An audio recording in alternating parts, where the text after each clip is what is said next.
dona de uma das filmografias mais extensas e ricas do nosso cinema. Aqui ao meu lado, no Reserva Cultural, Nicole Puzzi. Gente, eu sei que o Rafael é meu fã. E sabe que a gente descobre pelo olhar, né? O cara é fã, você bate o olho assim, você sente que o cara é fã. Mas eu estou muito contente de estar aqui, viu, Rafael? Obrigada pelo convite. Nós que agradecemos, Nicole. Me diz, você já contou quantos filmes já fez na vida? Eu nunca parei para contar. Eu escrevi um livro, aliás, sei que fiquei em falha, eu queria ter trazido o livro, mas não encontrei nenhum em casa. Eu escrevi um livro sobre os meus filmes, ele está à venda só pela internet, A Boca de São Paulo. E mesmo escrevendo, falando sobre os filmes, eu fiz questão de não contar, sabe? Porque assim, a maioria eu não assisti, né? Os outros que eu assisti, que gostei bastante, mas assim... sei lá, eu não gosto de ficar quantificando as coisas não, sabe? Nada na minha vida, eu não fico contando nada. Então nos diga, por que a maioria dos filmes você não assistiu?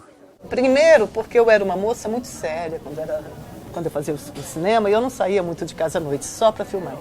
Não é bem isso não, eu sou preguiçosa mesmo, a verdade era essa. Eu não gosto muito de assistir filme nacional, não gostava, nem gosto muito de assistir filme nacional, teatro, essas coisas. É um horror para mim, porque eu acho que a gente precisa assistir. E aí eu tinha uma preguiça, sabe, sair de casa. Normalmente eu estava muito cansada, normalmente eu estava vindo de alguma filmagem ou fazendo alguma outra coisa, eu estava trabalhando, no meu trabalho eu trabalhei como enfermeira, né? Então assim, era muito cansaço mesmo. E aí não fui assistir, foi passando o tempo, acabei assistindo, por exemplo, Ariela. Foi o maior sucesso meu. Eu assisti agora, faz uns 3 anos que eu assisti. E gostei pra caramba. Falei, nossa, que filme bacana, sabe? Filme que ficou legal, gostei muito. Mas eu sempre achava que os filmes tinham ficado bons. Tem uns que eu sei que não ficaram, mas a maioria eu sei que ficou boa. Não vendo os seus filmes, você tinha noção se era boa atriz ou não? Como você conseguia fazer essa avaliação? Pois é uma coisa intuitiva, veja bem. Se você trabalha com doce, você sabe os ingredientes que tem que ir naquele bolo para que ele fique bom, né? E eu sabia os ingredientes que tinha que ir naquele filme, eu conhecia o diretor, eu sabia como ele dirigia, eu via o posicionamento da câmera, eu sabia do roteiro e eu sabia assim que quando eu estava no filme, eu sabia que ia ter muito retorno. Na época eu sabia disso, isso era meio que óbvio, né? Se era eu, Helena Ramos, Aldine Miller, com certeza ia ter retorno, a Zilda Maio também. Então assim, mas a qualidade eu media muito pelo diretor, pela maneira que ele conduzia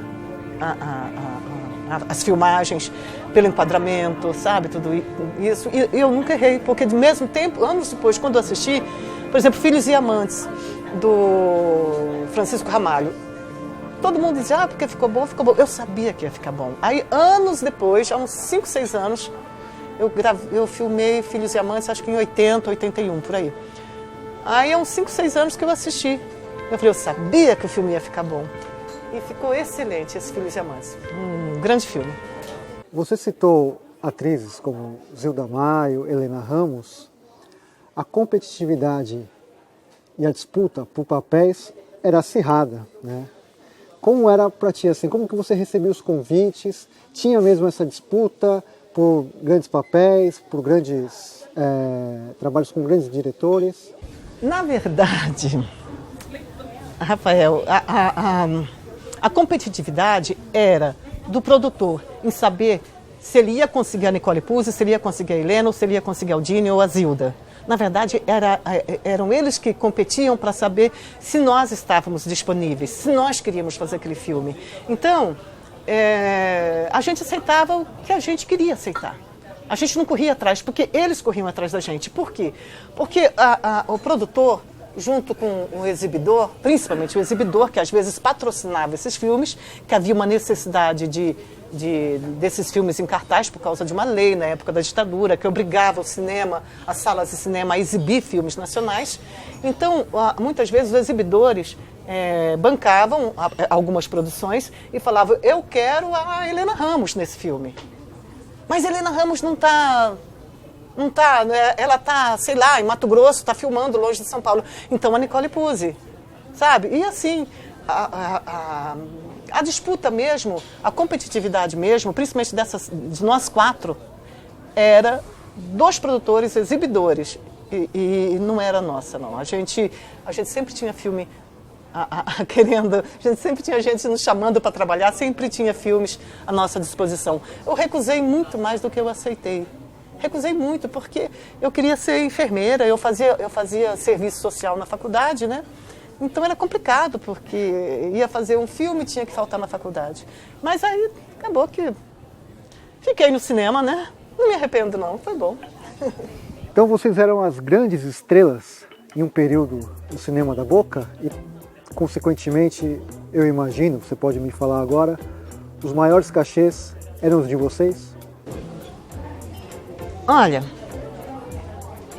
eu não sei quantas outras, porque eu nunca me interessei em saber do salário das outras meninas. Eu sei que a Helena Ramos ganhava muito bem porque ela era mais requisitada. Mas eu ganhava para a época e para aquele tipo de produção, eu ganhava muito bem, sabe? Eu ganhava muito bem. Eu cheguei a comprar um apartamento, que era assim meio que absurdo você comprar um apartamento em pouco tempo, em 7, 8 anos de carreira, em qualquer coisa. Você entendeu? Então, assim, porque eu recusava, aí eles pagavam mais, aí pagava mais, aí eu acabava aceitando. Então, o que já vi escrito por acadêmicos que falam sobre a pornochanchada, mas falam sem conhecimento da causa, porque eles não participaram de nenhuma pornochanchada, sabe? Acontece o seguinte, tinha gente que ganhava muito pouco mesmo, tinha gente que aceitava qualquer merreca, e tinha eu, possivelmente Helena e Aldine e Isilda, que não aceitávamos qualquer merreca. Você entendeu? Eu ganhei muito bem. Então, quando a gente viu o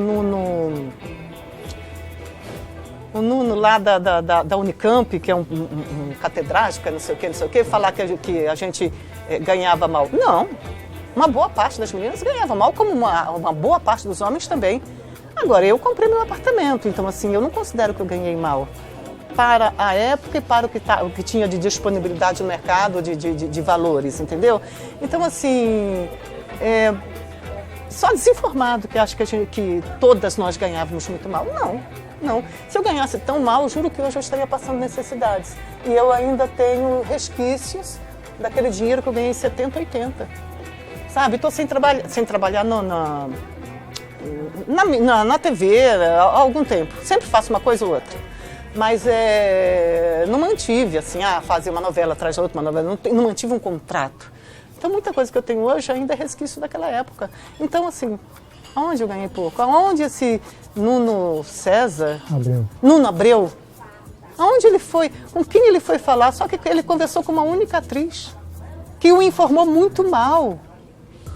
E foi essa única atriz, que era uma pessoa que não era do meu relacionamento, e era uma pessoa que eu não ficava lá, depois das 4, não era a terceira, quarta pessoa a ser chamada, depois que chamavam as 4. Então, assim, uma pessoa amarga, essa mulher que deu informação para o Nuno Abreu. Então, ele passou uma imagem da mulher, ele não valorizou a mulher que fazia a pornochanchada. Ele foi machista, repito isso sem o menor problema. Já falei isso, já mandei e-mail para ele, mas ele não tem coragem de me responder, porque ele já fez a tese dele, ou sei lá o quê. Ela está correta na maior parte. Quando ele se refere aos homens, está corretíssimo. Quando ele se refere às mulheres, ele está enganado, ele está equivocado. Ele conversou com a atriz Chinfrim, e não conversou com as 4 mulheres do cinema nacional, você entendeu? Com a única atriz Chinfrim que eu considero do cinema nacional. Ele só conversou com ela. Porque as outras, mesmo as que não tinham o nosso nome, sabe? Elas não eram Chinfrim, eram mulheres lindas, mulheres inteligentes. A gente não era simplesmente um corpo, um pedaço de carne. Ele que considera isso por causa do machismo latente que ele tem dentro dele. Sabe? Ele tem que trabalhar isso dentro dele. Ele deve estar muito velhinho, talvez, quem sabe, agora ele acorde para a realidade. Sabe? Eu vou te falar uma coisa. Vou te revelar uma coisa que eu nunca revelei. Para ninguém. Porque eu sempre tive que esconder. Eu tenho um QI de uma pontuação um pouco alta. Só que eu não posso falar para os outros, sabe por quê? Vão dizer que eu tô louca. Por quê? Porque eu fui bonita e gostosa? Só que o meu QI tem uma pontuação um pouco mais alta, mas QI é uma merda, porque o meu lado emocional, ele sempre foi altos e baixos, então atrapalha qualquer QI. E QI serve para quê? Para você fazer o quê? Cálculos? Odeio. Para raciocínio lógico? Odeio. Palavra cruzada. Palavra cruzada? Odeio. Então, assim, se serve para ler Machado de Assis, já li tudo sobre Machado de Assis. Você entendeu? Se serve para ler Nietzsche, já li tudo, já visitei a casa do Nietzsche. Então, assim, tá. Entendeu? Não serve para absolutamente nada. Não no meu campo de trabalho, porque emocionalmente eu sempre fui uma pessoa meio destemperada. Então, assim, falar que a gente era burra gostosa e trabalhava por mixaria, isso é uma desinformação que não é admissível num catedrático. Desse nível, desse quilate. Que falou tão bem da pornochanchada em relação aos homens. Mas eu acho que as mulheres, eles não valorizam.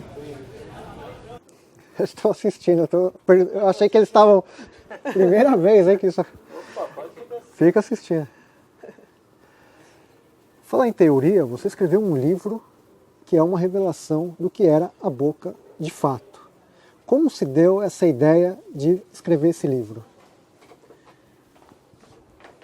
Mas se quiser até convidar as pessoas para lançar o livro em papel mesmo.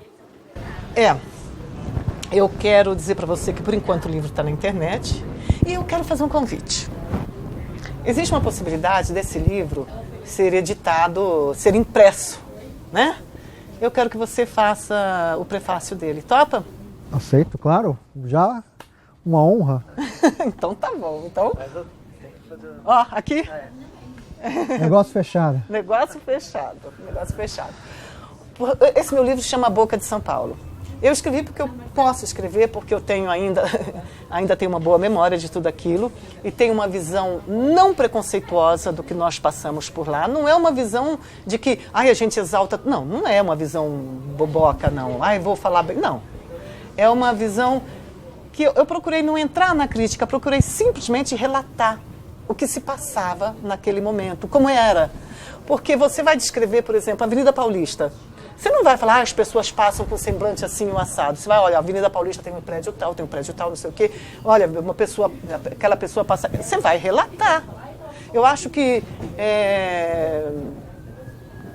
o Aloysio de Azevedo, que escreveu o Cortiço, ele escrevia os livros dele, eu me baseei muito nisso. Os livros dele simplesmente contavam o que acontecia, né? E muita coisa tinha a ver com a realidade. Então, o meu livro é assim, eu conto o que acontecia e dou a minha opinião, claro. Então, dou a minha opinião sobre algumas coisas, mas, em geral, quando eu falo sobre a pornochanchada, é simplesmente um relato daquilo que eu vi, daquilo que eu presenciei. É um relato verdadeiro, é um relato que não é carregado de amargura, porque eu não sou amarga, sabe? Não é carregado de oba-oba, que eu não sou tola. É um relato verdadeiro, muito melhor do que muitas teses e coisas por aí. E como que tem sido a repercussão? As pessoas têm feito sucesso esse livro com o público? Olha, apesar de que assim, praticamente não tenho divulgação nenhuma desse livro, né? Ele está lançado na internet, só a pessoa adquire lá. Eu acho isso um absurdo, porque a pessoa acaba tendo um gasto com Sedex, com não sei o quê, e encarece o livro. Esses dias me cobraram, mas o teu livro é caro. Eu falei, não, eu não tenho culpa disso, eu praticamente não estou ganhando nada. Eu lancei o livro porque eu gosto, mas acontece com as despesas, tudo é muito caro nesse país, é real mesmo. Então, assim, mas o livro tem vendido muito. Eu fico boba de ver como as pessoas gostam, tem saído muito para faculdade de cinema, sabe? Para cursos ligados ao cinema. Eu acho que é um livro histórico, um livro que qualquer pessoa do meio deveria ler, porque você ignorar a pornochanchada é uma burrice, não dá para ignorar a pornochanchada em nosso país, né? Quem estuda sobre cinema nacional, né? E vale a pena. A Boca de São Paulo é o nome do livro, porque eu fiz filmes no Rio, mas a maioria foi aqui em São Paulo. Comecei minha carreira em São Paulo. Então, comecei minha carreira na Rua do Triunfo, que era a tal Boca do Lixo, né? Só que não era esse lixo que a gente vê hoje. Era um lugar que você podia andar. Era um lugar que você era respeitada, podia andar. A família podia andar. Nunca foi um lugar muito Assim, não era um lugar de atração para a família, mas as pessoas podiam ir até a Rua Santa Efigênia, podiam ir até uma outra rua. Não era esse perigo que é hoje em dia, que dá medo de ficar lá. Eu acho absurdo. Acho um absurdo. Eu acho que deveriam transformar aquilo, de repente, numa atração turística. Né? Fala em político, não adianta nada, né? Nicole, você também tem um blog que coloca ali algumas histórias bem curiosas. Eu já li até da sua relação com os Trapalhões. Eu queria que você falasse como que foi essa ideia do blog e essas histórias aí todas. Eu gosto muito de escrever, mas assim, quando eu tenho tempo, vou lá e escrevo. Nossa, tem muita coisa ainda que eu gostaria de publicar, que eu gostaria de colocar. Mas às vezes, assim, eu vou no blog, se eu estou indignado, eu coloco minha indignação, se eu estou... Depende do meu humor, né? Aliás, tudo que eu faço depende do meu humor.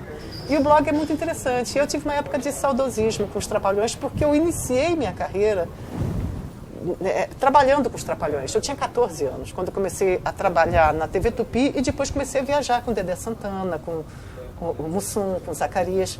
E eu tenho muito amor por eles três, muito amor. Gosto muito do Renato, mas eu convivi mais com esses três, né? Então eu contei assim no meu blog, o meu blog é nicolepuziverdadeira.blogspot, né? .com.br, deve ser isso, né? Nicole, uma coisa que o público fica dividido é quando se fala na grande musa da Boca. Quem foi e quem é a grande musa da Boca? Antes de responder, eu quero dizer o seguinte: nós fomos as últimas musas do nosso país. As penúltimas musas foram as vedetes. E depois da gente veio, sem nenhum preconceito, veio a Carla Pérez, assim, mas veio as Mulheres Frutas. Cada uma vence como quer, cada uma faz o que quer da vida, o corpo é dela, né? Então, só que aquela coisa inatingível, aquela coisa de sonho, de platônica, nós somos as últimas. Nós, da Porno Chanchada, nós preenchemos os sonhos, não era só uma coisa de tesão, não. O sexo só era uma coisa maior, era uma coisa assim das pessoas imaginarem, sabe, sonharem de uma maneira com a gente, endeusarem mesmo a gente. Então nós somos as últimas musas. A grande musa para mim, a maior musa para mim do cinema nacional foi, evidentemente, a Helena Ramos. Por quê? Porque ela era a mais querida mesmo, ela era a mais requisitada, ela era a que deixava os cinemas mais lotados, sabe? E ela era perfeita, perfeita. Aliás, nós tínhamos um corpo perfeito, né? Todas nós, né? E porque não existia recurso. Então, assim, mas a grande musa mesmo para mim foi a Helena Ramos. Você trabalhou em teatro, trabalhou em televisão e trabalhou também no cinema. O cinema é a sua grande paixão? Minha grande paixão são meus cachorros. Eu tenho paixão pelos meus cachorros. Eu acho que essa é a minha grande paixão. Mas, claro, que eu entendi sua pergunta, é claro. Não sei. Não sei. Eu gosto das três coisas. Gostei das três coisas. Cinema era gostoso porque você, na época, pelo menos, você fazia uma amizade ali com todo mundo. Era uma coisa gostosa, sabe? Televisão é bom porque você ganha mais dinheiro, teatro é uma coisa boa também porque é ao vivo, você tem que fazer e acabou, sabe? Então, assim, hoje eu tô de uma outra, hoje eu tô na televisão, mas de uma maneira um pouco diferente, né? Tô na televisão apresentando um programa e já fui apresentadora, mas de uma TV a cabo, de um local restrito, tudo. Mas hoje parece que eu vou ter a época da Porno Chanchada, porque eu estou apresentando um programa que a gente fala muito sobre sexo, na TV a cabo, no Canal Brasil, e eu estou gostando muito. Fale esse programa Pornolândia e como que estar aqui do outro lado, entrevistando as pessoas. Tem um lado meu que é muito debochado, sabe? Eu sou debochada, assim, imagina se não iria ser, né? Pornolândia é aquela coisa, tem tudo a ver com a minha cabeça, assim, tipo assim, para com preconceito. Gente, odeio preconceito. Então vamos parar com preconceito. Como? Vamos falar sobre sexo sem preconceito e sem endeusamento. Cada pessoa tem dentro de si um desejo sexual. Cada pessoa tem dentro de si preferências sexuais ou atitudes sexuais que às vezes ela não assume no dia a dia, ou não assume para todo mundo, que também não precisa sair contando, falando para todo mundo, não há necessidade. Eu acho que sexo é uma coisa íntima que fica, se você quiser contar, conta, se você não quiser contar, não conta. E nós falamos sobre todas as maneiras, assim, o programa poderia se chamar Qualquer Maneira de Amar Vale a Pena, sabe? Mas ele se chama Pornolândia, para debochar mesmo. E nós temos assim um programa bastante diferente. Nós temos no final do programa, nós temos uma receita, tem uma garota nua que faz uma receita de comida, né? Ela é nossa cozinheira. No início do programa a gente normalmente temos um ensaio sensual, sabe? Mas no estilo da pornochanchada. Não queremos mulheres gostosas no programa. Queremos para entrevistar, claro. Se for mulher gostosa para entrevistar, a gente quer. Mas nenhum ensaio sensual é com mulher gostosa. É com a mulher do jeito que o homem gosta, sabe? Nós vamos conversar daqui a algum tempo com uma garota que faz muito sucesso no cinema erótico, mas ela é bem gordinha, que a gente descobriu não, que é óbvio, que a maioria dos homens gosta de mulher gordinha. Mas não conta, porque ele tem vergonha. Tem vergonha de admitir eu gosto de mulher gordinha. Alguns têm coragem, né? Está tendo coragem agora, mas alguns homens não têm coragem de falar que gostam de mulher gordinha. Eles também seguem o padrão de beleza, aquelas coisas. Então nós vamos conversar sobre isso, sobre as diferenças no gosto sexual, no gosto sensual, mas sempre com os nossos ensaios com mulheres normais, sem filtro, sem nada. Tanto é que quem está apresentando é uma ex-atriz de pornochanchada com 55 anos, né? Então, sabe? Então, veja bem, é um deboche, mas ao mesmo tempo é uma coisa séria. É uma coisa meio, vamos dizer, meio marginal, mas eu estou amando. Nicole Puzzi, você tem ideia de quantas pessoas foram, são e serão apaixonadas por você? Não, eu não tenho ideia, mas assim, eu tenho o maior prazer, sabe? Eu tenho o maior prazer de realmente ter muita gente que foi apaixonada pela Nicole Puzzi, vamos dizer assim, porque eu não suportaria a Nicole no dia a dia. Mas tem muita gente que foi realmente apaixonada, tanto homem quanto mulher, sabe? Gay, que foi assim, ai, Nicole, aquela coisa. Então, assim, sempre tratei essas pessoas bem, inclusive as lésbicas que eu tinha eu tinha assim, tenho até hoje muitas lésbicas que são minhas fãs, mas embora não seja lésbica, eu não sou porque eu não consigo, senão eu seria, porque eu acho que se relacionar com mulher deve ser mais fácil que se relacionar com homem, né?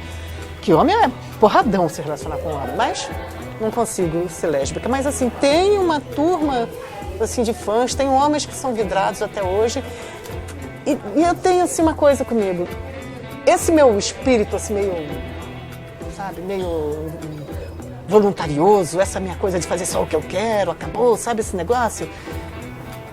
Eu deveria ter sido esperta, eu deveria ter sido prostituta, como sugere o Nuno de Abreu, que nós éramos. Não era.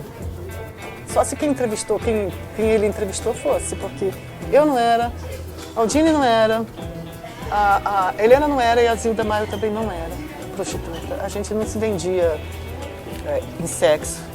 A Zilda vivia casada, normalmente ela casava com pessoa que era com quem ela trabalhava, vivia casada, apaixonada, sabe? Então, assim,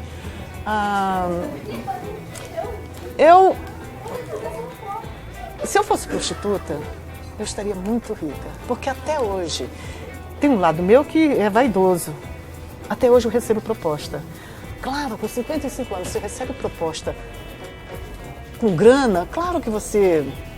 Pô, ainda estou dando uma meia sola, né? Então, assim, claro que isso mexe na vaidade. Mas eu não consigo ir para a cama com quem eu não gosto. Eu tenho que gostar ou intelectualmente, achar o cara bacana, ou fisicamente, ou sei lá o que mente, sabe? Tem que estar na minha cabeça. Estou com vontade, não importa. Pode ser, nunca tive preferência de homem assim ou homem assado. Para mim, gordo, magro, negro, branco. Aliás, negro, naquela época, você não podia contar que namorava, né? Naquela época, namorar jogador de futebol era um crime, hoje é profissão. E então, assim, hoje se você namora um jogador de futebol, você vai pra Globo na hora, né? Naquela época, se você contasse que namorava jogador de futebol, você ia para os quintos dos infernos, mas, nossa, era um preconceito terrível. Então, esse meu lado voluntarioso que fez com que eu não ficasse mais rica, mas eu não me arrependo não, acho ótimo, porque eu fiz só o que eu quis, saí só com quem eu quis, ou seja, eu só dei para quem eu quis, e de graça. Falta bons papéis para você? Falta qualquer papel para mim, gente. Eu tenho pessoas que eu lancei no mundo artístico, tem autores que estão na Globo, que eu não vou citar o nome, mas tem gente na Globo que eu lancei e que não me chama para trabalhar. Discriminação, eu não sei o que é. Eu não sei por que as pessoas não me chamam para trabalhar, pessoas que começaram comigo, pessoas que juram amizade para mim, quando me encontra, me abraça, me beija. Não, você tem que fazer uma novela minha. Não chama. Eu também não vou correr atrás, foda-se. Você entendeu? Não vou correr atrás, já estou me fudendo, mando se fuder também. Então, assim, não vou correr atrás de ninguém para trabalhar. Eu consigo ganhar meu dinheiro, eu trabalho pra caramba com as minhas coisas que não são ligadas ao meio artístico, sabe? E agora, fazendo esse programa, estou muito feliz também, sabe? Então, assim, quero voltar ao teatro porque eu estou com algumas peças muito, muito boas que eu quero montar, mas eu tenho uma preguiça de produzir, meu amigo. E essa história de você buscar patrocínio é um funil que só algumas pessoas conseguem porque elas têm amizade com fulano, com Beltrano, porque o Brasil continua o Brasil da época de Machado de Assis. Quando você lê os livros dele, você vê que as pessoas conseguiam cargos só com favores. Se você não tivesse, o Lima Barreto diz isso também, se você não tem um pistolão para conseguir certos cargos, na época, você não conseguia crescer de forma alguma. Hoje, é claro, está bem melhor. Mas só que para você conseguir coisa do governo, apoio do governo, você já percebeu que só os grandes patrocínios são direcionados só para... Tem nada contra, que ainda bem que direciona patrocínio para alguma coisa, só para determinados atores da Globo, e para espetáculo como o Cirque du Soleil. Então, acho que Lei Rouanet para o Cirque du Soleil, que isso, é um espetáculo francês. Por que nós temos que dar o nosso dinheiro, o dinheiro da nossa cultura, para um espetáculo francês? Você entendeu? Então, assim, você não consegue acesso se você não tiver um pistolão. E eu confesso que eu conheço muitos políticos, muitos, que todos eles me paqueravam na época, quando eram mocinhos, estudantes, ou quando estava iniciando a carreira de político, e até hoje um ou outro, né, quando me descobre, eu falei, já sei, foi meu fã, tá bom, sabe? Então eu poderia apelar para isso, mas eu não tenho estômago para apelar para alguns políticos, eu tenho estômago para apelar para político para me ajudar no meu ativismo animal. Aí eu vou e falo com aquele que eu conheci, falo, não vem não que eu te conheço, você vai me ajudar nessa causa animal, sabe? Então, assim, aí eu vou para lutar pelos animais, tudo bem, eu apelo para os políticos, mas apelar para pedir patrocínio, para pedir emprego, essa Nicole não nasceu para pedir emprego, não, sou muito orgulhosa nessa parte, aí foda-se, sabe, vou pedir emprego, a pessoa vai me desdenhar. Não vou dar esse braço a torcer, jamais. Eu faço a minha vida. Me responda uma coisa. Quando que a Cinemateca ou algum centro cultural espalhado aqui no Brasil fará um ciclo de filmes em sua homenagem? Na minha homenagem eu não sei, sabe? Também não me preocupa porque isso é coisa de intelectual. Eu não estou nem aí, não sou intelectual, sou uma marginal e marginalizada. Mas o Museu da Imagem e do Som fez um documento comigo,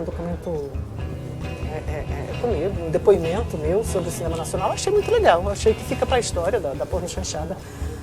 Mas sabe, assim, tudo passa, eu não tô... eu poderia achar que deveriam fazer, sabe? Mas não sou eu que vou ter... como é que eu vou dizer? Não sou eu que vou ter os benefícios desse trabalho, se eles fizerem. Quem teria os benefícios do trabalho de fazer uma exposição de cinema da porno chanchada, seja comigo ou com qualquer outra atriz?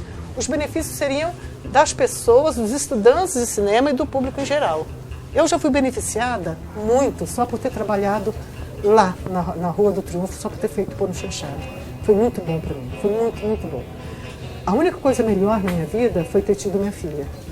Mas a segunda coisa melhor da minha vida foi ter feito Porno Chanchada. Então, assim, esse é um privilégio que ninguém me tira. Agora, o fato deles não valorizarem a nossa cultura, e a Porno Chanchada é a arte cultural com mais preconceito, mais vítima de preconceito que existe no mundo, a Porno Chanchada. É vítima de preconceito cultural. É uma coisa assim absurda, que não dá para entender. Porque o cinema italiano da época da Porno Chanchada era porno chanchada. Uma parte do cinema italiano fazia Porno Chanchada. E é valorizado. Aqui não, aqui... Ai. Nicole Puzzi, o nome desse programa é Zootropo e o subtítulo é Revelar para você o que o cinema te revela. Eu quero saber de você, o que o cinema te revela. O cinema atual não me diz nada. Mas a Porno Chanchada revelou um mundo de alegria.